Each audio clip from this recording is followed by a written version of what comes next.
Hi everyone, welcome back to another video from Crypto Basics. In this video, we are going to be learning how we can enable dark mode in Smart Wallet app. First of all, launch open this Smart Wallet app and make sure that you are logged into your wallet. After you are inside the home page of your Smart Wallet account, go ahead and tap on the settings button at the bottom right hand corner.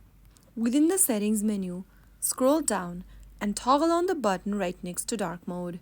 Having done that, you will be able to change your display to dark mode. Enabling dark mode in Smart Wallet app can help reduce eye strain, especially when using the app for extended period of time. To get back to the white mode again, you can simply find this button and tap on it one more time, and that's how you easily enable or disable dark mode on Smart Wallet application using your mobile device.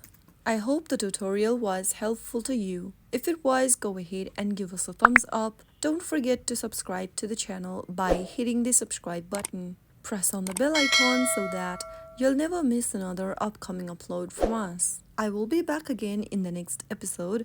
Thank you for watching.